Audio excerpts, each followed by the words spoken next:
গাছকে ভালোবাসলে গাছ একদিন আপনাকে সৌন্দর্য, ফুল, ফল সবই দেবে। এটা মানুষের থেকে অনেক ভালো হয়। শনিবার, তো শনিবারে হচ্ছে আমরা ভেজ খাবার খাই, একদম সিম্পল ভাত, ডাল, আলু ভাজা, পেঁয়াজ পকোড়া করছি, তো পেঁয়াজ পকোড়া দিয়ে খাবো। আমার জবা গাছগুলোতে না কুঁড়ি আসছে, মানে এখন তো ঠান্ডাটা অনেক কম হয়ে গেছে, এবার ধীরে ধীরে বেশ সুন্দর পাতাও এসেছে, একদম মোটা মোটা পাতা। সিজন ফ্লাওয়ারগুলো এখন শেষ হয়ে যাচ্ছে, এটাকে ভাবছি ওপরের দিকে তুলে দেবো। এটাতে এখন বেশ সুন্দর ফুল হয়েছে।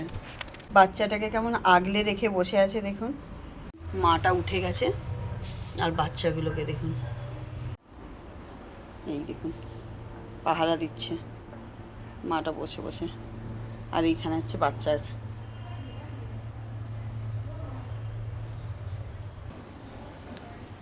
কত প্রজাপতি দেখেছেন এখানে।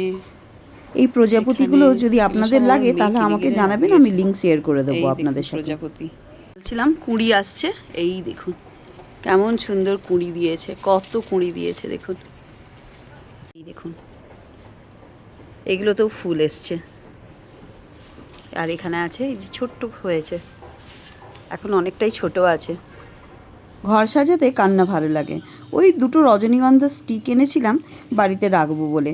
চারিদিকে ঘরটা একদম মোমো করছে গন্ধে, বেশ সুন্দর লাগে আর দেখতেও বেশ ভালো লাগে, আর ঘরটা একটু সাজানোও থাকে। শনিবার রবিবার এই দুটো দিনই তো একটু ঘরের যত্ন নিতে পারি।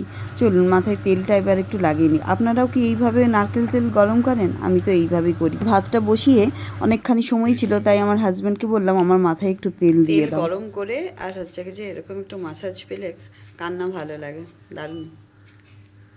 স্নান সেরে চলে এসেছি, এরপরে পেঁয়াজ পকোড়াটা বানাবো। একটু শক্ত শক্ত করে বেসনটাকে মেখেছিলাম, নুন, হলুদ, চিনি, কালো জিরে, একটু জিরে গুঁড়ো আর পেঁয়াজ তো দিয়েইছি, আর ভীষণই অল্প তেল দিয়ে বেশ ধিমি ধিমি আঁচে ভালো করে ফ্রাই করেছি। খেতে বেশ মুচমুচে হয়েছিল, খুব ভালো লাগছিল। একদম সিম্পল খাবার শনিবারের। ভাত, মূলো ডাল, পাঁচমেশালি তরকারি আর পেঁয়াজ পকোড়া। কেমন লাগলো আমার মিনি ব্লগটা অবশ্যই জানাবেন।